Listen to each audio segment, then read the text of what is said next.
Good morning. Good morning. We are so glad you are here. Oh, I just saw it posted in the chat, a little note from Catherine, who got a new computer and a new monitor, not a new camera. So it's always something, right, in these days. So welcome. We are glad you're here in whatever way you are showing up. We conclude this month's worship theme of becoming with words from Robin Gray. Day breaks on our gratitude for family and friends.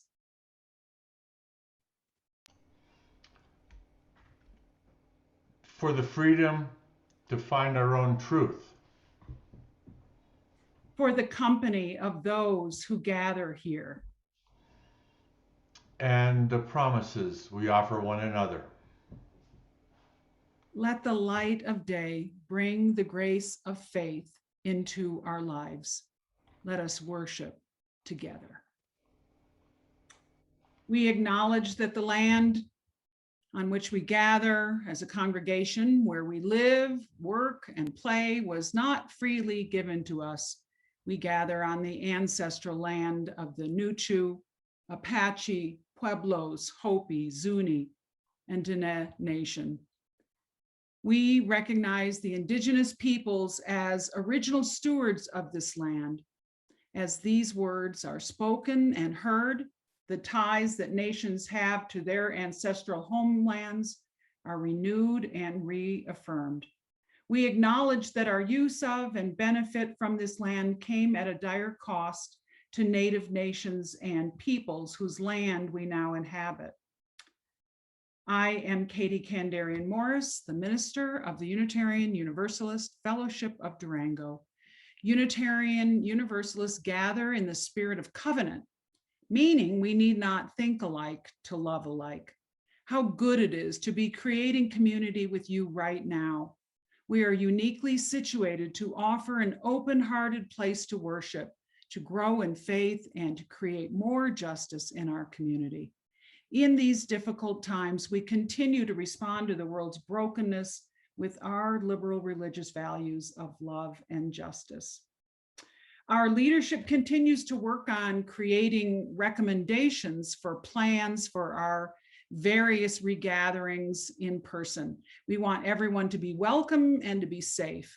For Sundays, we'll be creating multi-platform worship so that those who can only join us online will still be able to participate. And in the meantime, we're planning an outdoor UUFD worship on June 13th, where we celebrate the flower communion, and another outdoor worship, August 22nd, with a book communion that day. And those will also be available online. On August 29th, go ahead and mark your calendar, because we'll be doing a Pine Song worship retreat out at the home of the Carpenters on their beautiful property. We'll gather for worship, followed by an all-community picnic. We realize right now that we're asking for patience and forbearance right when everyone is the most exhausted. We have so much gratitude for the many, many gifts of this faith community. And one more thing, mark your calendar for a Zoom all community gathering on Saturday, May 8th at 10 a.m. until 11:30, in which our UUA regional staff contact, the Reverend Sarah Gibb-Millspaugh, will lead us in conversation and sharing as we move into a season of regathering in person. I am going to skip ahead because I realize we're going to be using the closed captioning, and that closed captioning option, and I didn't turn it on, so I'm turning it on right now. And now it's on. And if you are finding that seeing that across the bottom of your screen is distracting, you can drop down to the bottom and turn that off for your own screen. But this way, folks that find it helpful will be able to use it. If you are new here, we welcome you. Our connections coordinator, Shannon Beaver, would love to greet you personally.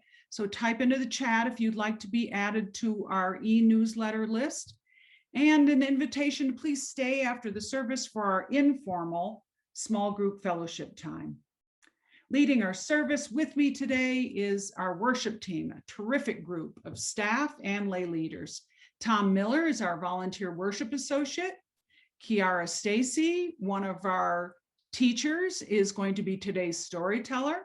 Shannon Beaver, our communications coordinator, and Cheryl Guy, our greeters. James Mirabal is our tech director, and Dennis McClure is our tech assistant. We are fortunate to receive the gifts of music leader Elizabeth Crawford and today's musician Lawrence Nass. And the closing hymn features Elizabeth, Marilyn Garst, and me. We are using, I told you about the closed captioning already. I wanted to make sure I got that turned on. We define worship as shaping things of worth.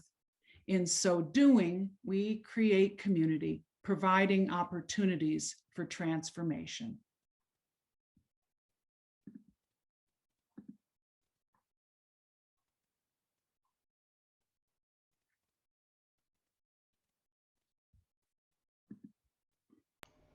As James lights our chalice, this time in a new way, which you can see, we'll continue our practice of speaking our affirmation while staying muted, which allows everyone to acknowledge the peace of these sacred words.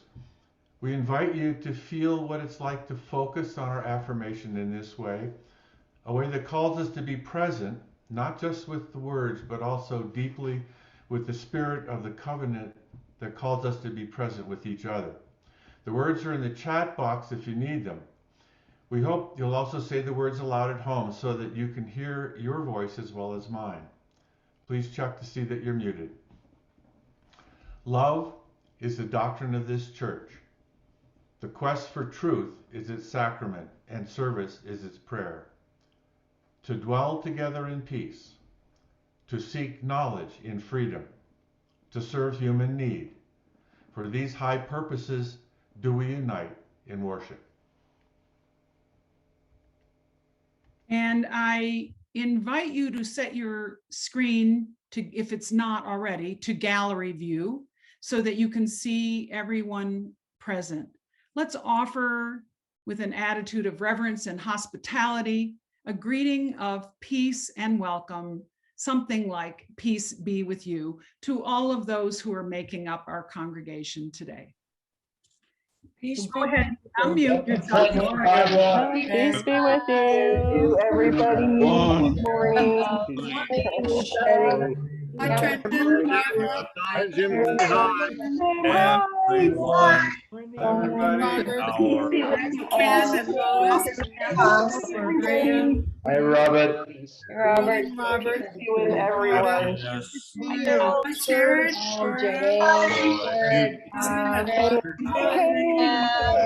Morning, Jill and Hal. Lisa. Hi, Suzanne. Go ahead and greet everybody. Mary. All right. Well, we are so glad that you are here today. And we share our joys and sorrows in a ritual of candlelighting in community. And now you might want to change your screen back to speaker view, and that way you'll be able to more clearly see who is sharing.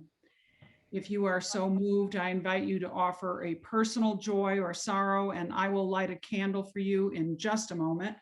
You can wait for just a minute, but I'll invite you to type your name into the chat so we can identify you.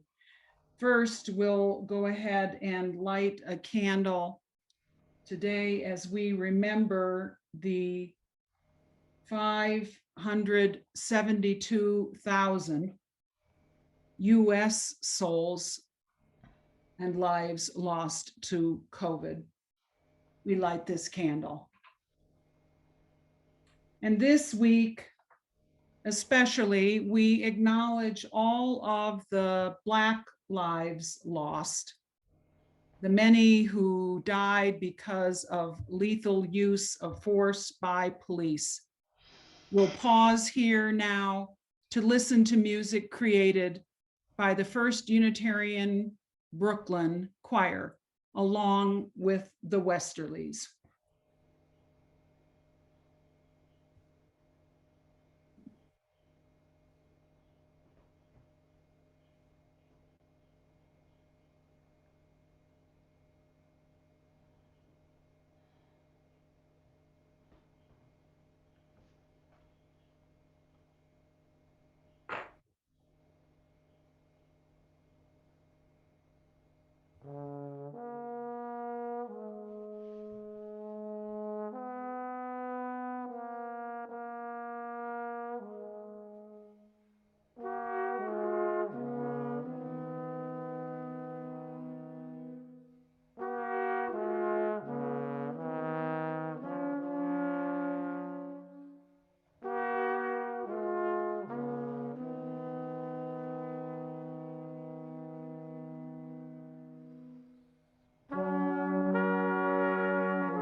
And let's continue the spirit of prayer and silent meditation with words this morning from the Reverend Vanessa Southern.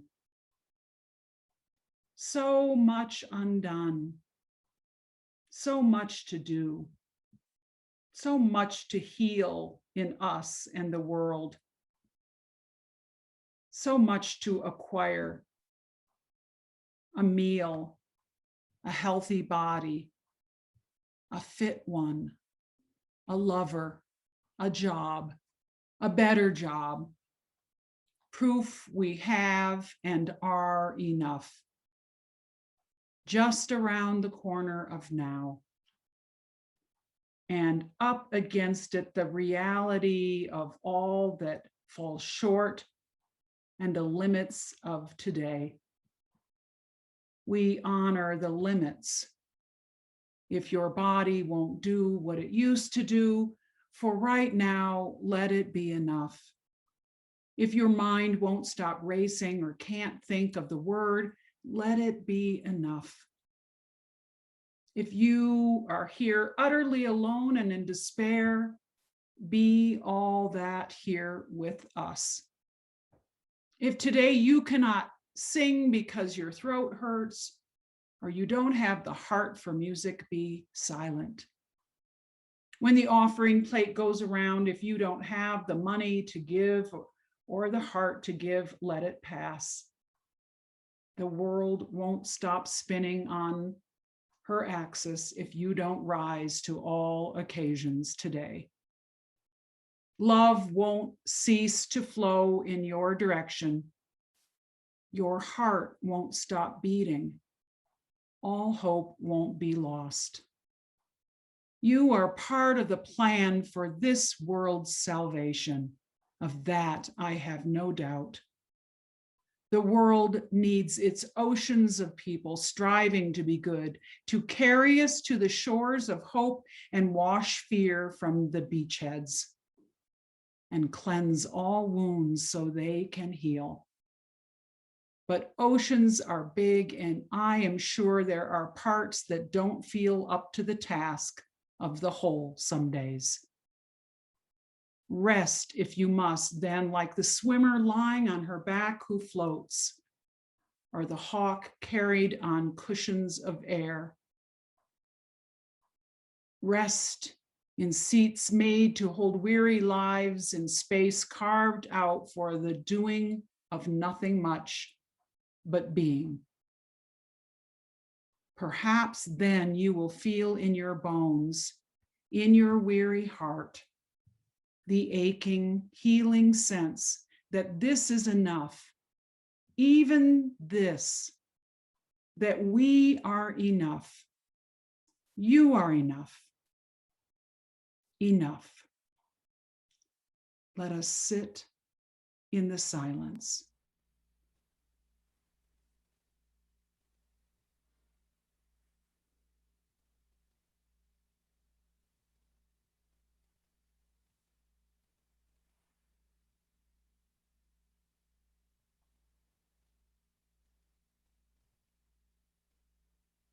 For these and all the meditations of our hearts unspoken in this hour, I say, Amen.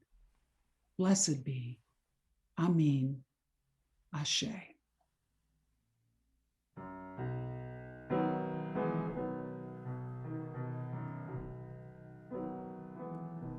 You'll be okay. You'll be okay. The sun will rise to better days, and change will come. It's on its way. Just close your eyes and let it rain, 'cause you're never alone. I'll always be there. You just carry on. You will understand. You'll be okay. You'll be okay. Just look inside. You know the way. Let it go.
I'll carry you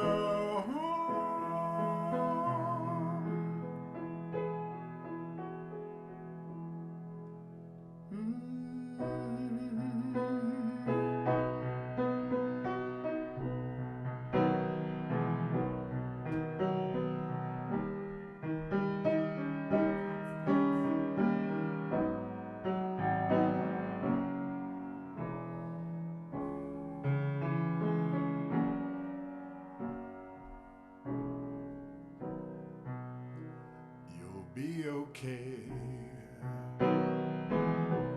You'll be okay. The sun will rise to better days. You'll be okay. You're gonna be okay. Just close your eyes and let it rain when you need it the most. And all you've got is a prayer. You must carry on. You'll understand. You'll understand. You'll understand.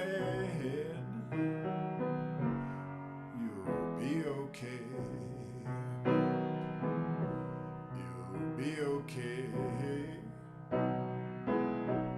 You'll be okay.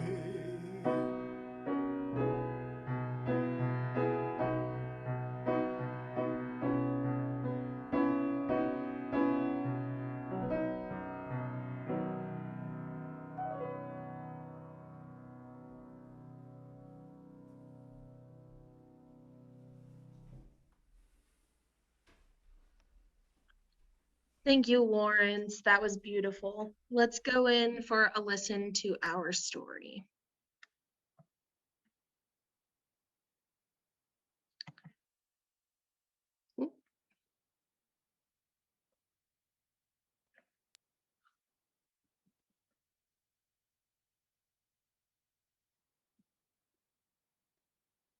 Thank you, James. Following Papa's Song.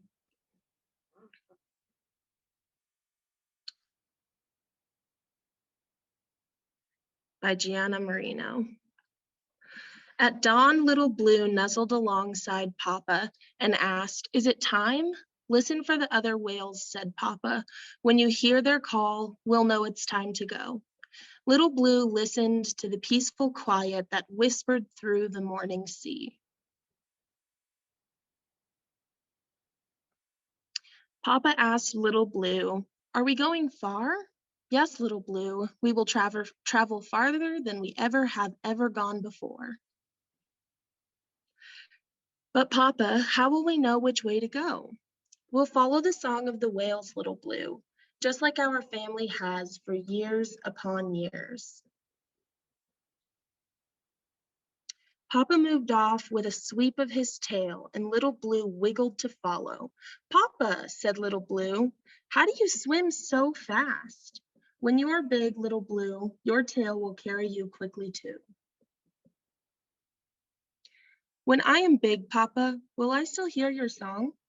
"Yes, Little Blue, if you listen closely, you will always hear my song." Little Blue heard a sound far off and said, "I hear the other whales, Papa. I hear them." "Yes, Little Blue, now it's time to begin our journey." Papa's voice echoed across the sea, through the liquid light, and deep into the mysterious black. Little Blue followed Papa's song and asked, "What's there, Papa, where we can't see?" "Ahead is our summer feeding ground, Little Blue, and below us is a magical world," said Papa. "But far below it is very dark." As they traveled, Little Blue dreamed of what lay below and saw a flash in the darkness. With a swoosh of a tail, Little Blue followed the flickering light and dove down into the cool water. Everything was magical, just like Papa said. Little Blue went deeper. Far below, it was cold and dark and silent.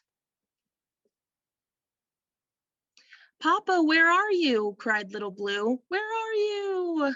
But Little Blue's small voice was lost in the darkness. Then Little Blue remembered what Papa said and listened. Little Blue, Little Blue. Little Blue followed the path of Papa's song and rose up from the deep. Together they soared into the light and sang Papa's song across the evening sea. The end. In a moment, you'll see a Zoom link in the chat. Kids and families and anyone who'd like to participate in faith formation is invited to click on that. Thank you.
My friend recently told me about this book that he was finding helpful. It's titled The Underachiever's Manifesto. Not surprisingly, it's not a very big book. It's a compact little volume written by a physician with the great subtitle, The Guide to Accomplishing Little and Feeling Great. The author directs right on the back cover to lower the bar, he says. If no one in your life thinks you're failing to live up to your full potential, then you've got a lot of work to do.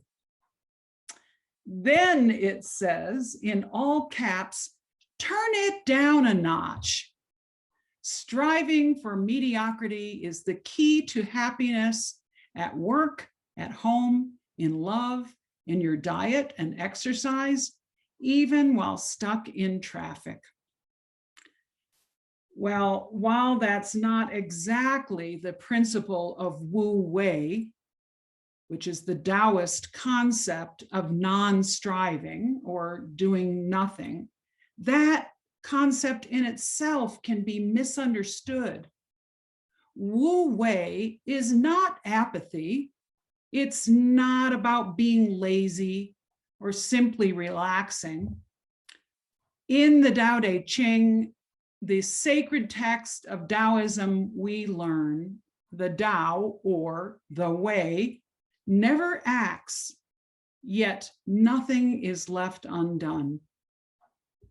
Taoism is a faith that is practiced by more than 20 million people around the world. And Wu Wei is the key to the noblest kind of action according to the philosophy of Taoism, and is at the heart of what it means to follow the Tao or the way. It doesn't mean not acting, it means effortless action, or maybe even actionless action. I remember a while back when one of our members was leading a midday Tai Chi class at UUFD. Tai Chi being the physical representation of Taoist ideals. The group would meet on that patch of grass right behind the San Juan building. And the staff, our offices above Bowman Hall, could look out the window, look down, and see the practitioners slowly gliding through their effortless, nature-inspired elements. Just watching offered a sense of ease for us. It took me back to a recollection of a time standing on top of Nob Hill in San Francisco. I had just slowly walked the labyrinth at Grace Cathedral. Looking out, that's a picture of Grace Cathedral right there, and the steps leading up to the front door. And then we'll look inside of Grace Cathedral. Streamers coming down. If you look down at the foreground of the photo or the very bottom of the photo, you can see the labyrinth, the indoor labyrinth at the back of the pews. And then there is another labyrinth out the side door that then looks down the hill. And this was the view after I walked the outdoor labyrinth. I gazed at the large troop of Chinese adults moving silently together through each graceful posture.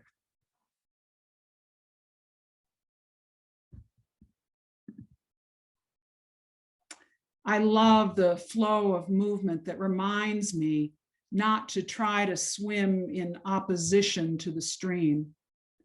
Might I find Wu Wei in a week like this one, in which the trial of a police officer finally culminated in conviction, in a moment where still I'm remembering the beautiful face of Elijah McClain from Aurora, Colorado, the grief that it took George Floyd's murder to reinvigorate or popularize the movement for Black lives. Maybe you, like me, are feeling the pangs of woe or frustration, having heard about the death of the 16-year-old girl who was shot and killed by police this week in Columbus, Ohio. When responding to that shooting, Yale professor and expert on policing, Philip Antiba Goff, asks us to consider. He says, you can argue about the officer's actions, you can argue about it, but he says, how many times did we fail Makia Bryant before? That 16-year-old girl. How many times could we have prevented what led to a call for police? Inherent in the Wu Wei is the paradox. It never acts, yet nothing is left undone. We live enmeshed or born into a culture of white supremacy, regardless of our personal upbringing. To uproot that culture, it will take maybe not striving, but a new consciousness that takes its place. One of the characteristics named in white supremacy culture is that of a sense of urgency. Now, not the same urgency as the call to make systemic change in the racist systems like policing in America. Rather, this kind of urgency is how it is made difficult to take time to be inclusive or to think long-term. This urgency frequently results in sacrificing potential allies for quick or highly visible results. For example, sacrificing interests of communities of color in order to win victories for white people, seen as a default or the norm in community. This kind of striving is reinforced by funding proposals, as an example, which promise too much work for too little money, and by funders who expect too much for too little. The remedy that is suggested by those who call for an end of white supremacy culture, maybe this is a little more of a Wu Wei approach, would be to have realistic work plans or leadership which understands that things take longer than anyone expects, to have time to discuss and plan for what it means to set goals of inclusivity and diversity, to learn from past experience how long things take, to be clear about how you will make good decisions in an atmosphere of urgency. The culture into which we are born, into which we grow and come of age, is preoccupied with incessant activity and demands for performance, striving as the goal and an addiction to achievement, which is included in that Manifesto little book. The Taoist notion of Pu, P-U, translates as simplicity, or actually it's called uncarved wood. When this concept was initially proposed, and here's when that was, it was in the period more than 200 years before the Common Era. Okay, so many, many years ago. When that was proposed, it was distinguished from Confucianism and the Confucius metaphor of ritual cutting or filing, carving, and polishing of jade. Think about some of the jade pieces you have seen, which was part of the Confucius metaphor. The Taoists then promoted unhewn wood, Pu, which, though unrefined, it is said, could not be mastered by anyone in the world. The problems of our day, climate change, systemic racism, economic justice, or the intersection of those things, or what we might feel even more immediate, or how do we return as the pandemic wanes? Could we apply these ancient principles? Could the virtue of non-striving, of not overdoing, help us on our way? As we complete this month, I continue to wonder, what does it mean to be a people of becoming? The Reverend Elizabeth Wynn, who serves as a community minister in the Boston area, reflects. Spirit, she inquires, I would really rather not learn this. Didn't think I needed to. I thought someone else could do it. Thought a leader was coming to do it. Thought the young people could do it, or the elders could do it, or the professionals. Or I don't want to learn it because it means letting go of something I hold dear. She continues, letting go of being someone who knows the answers, letting go of being someone who doesn't know, letting go of the way I see the world, letting go of how I might have to change, letting go of certainty, of logic, of facts, of control, of the myth that you can live on this earth and not harm, or the myth that I can't learn anything new. She finishes, help me to learn it, please. And then help me to live what I have learned and do right by the gift of being taught.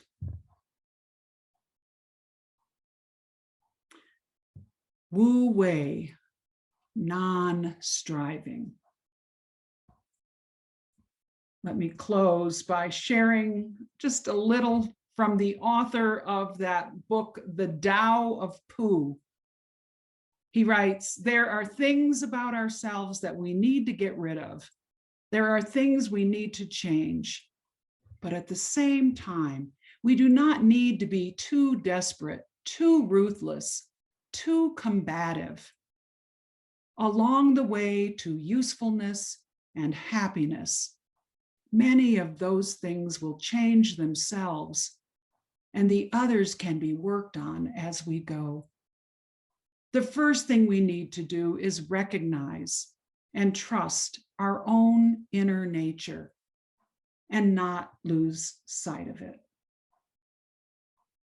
So, until we are together again, know that I love you. Amen. Amen. Ashe. Blessed be.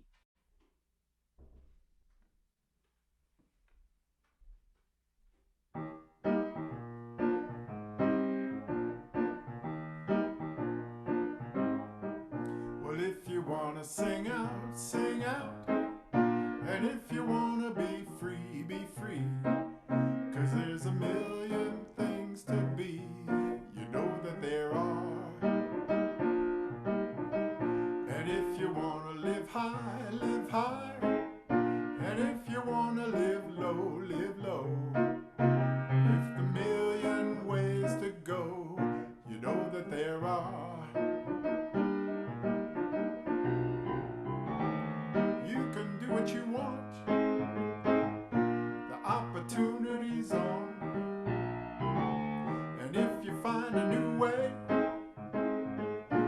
you can do it today. You can make it all true. And you can make it undo, you see. Oh, it's easy. Oh, you only need to know. Well, if you wanna say yes, say yes. And if you wanna say no, say no. 'Cause there's a million ways to go. You know that there are. And if you wanna be me, be me. And if you wanna be you, be you. 'Cause there's a million things to do. You know that there are. You can do what you want. The opportunity's on. And if you find a new way, you can do it today. You can make it all true. And you can make it undo, you see. Oh, it's easy. Oh, you only need to know. If you wanna be sing out, sing out. And if you wanna be free, be free. 'Cause there's a million things to be. You know that there are. You know that there are. Know that there are. Know that there are. Know that there are. You know that there are. Know that there are.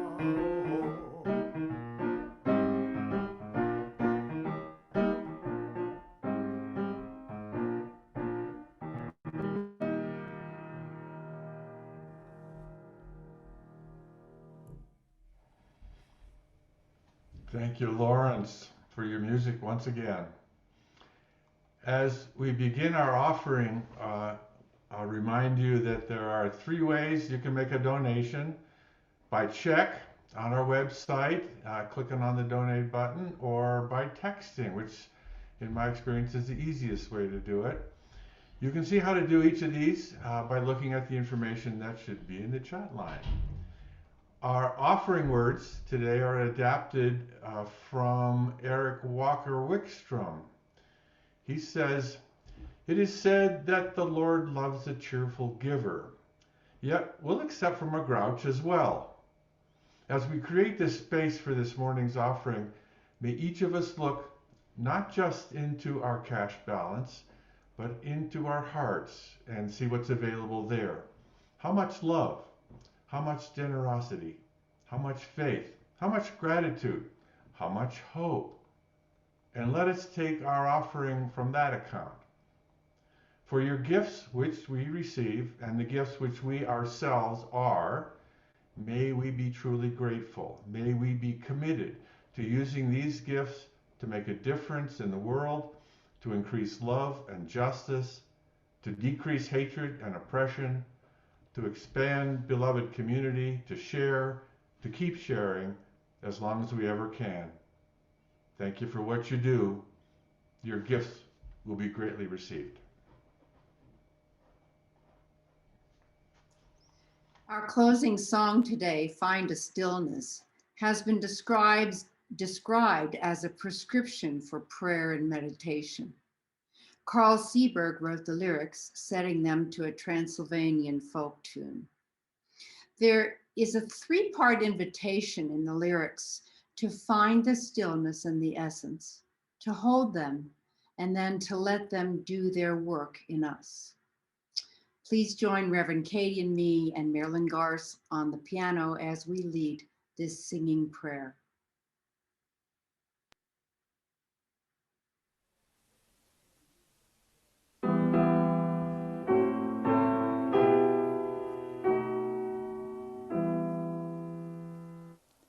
Find a stillness, hold a stillness, let the stillness carry me. Find the silence, hold the silence, let the silence carry me. In the Spirit, by the Spirit, with the Spirit giving power, I will find true harmony. Seek the essence, hold the essence, let the essence carry me. Let me flower, help me flower, watch me flower, carry me. In the Spirit, by the Spirit, with the Spirit giving power, I will find true harmony.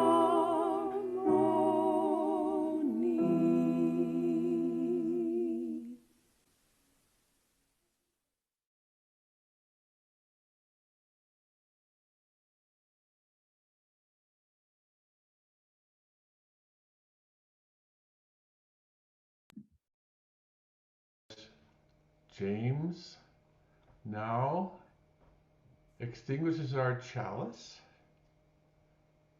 Katie will lead our benediction. How cool was that, huh? Right there. Were you watching it the whole time during worship? The benediction today comes from the Reverend Sam Trumbore. Go forth in simplicity.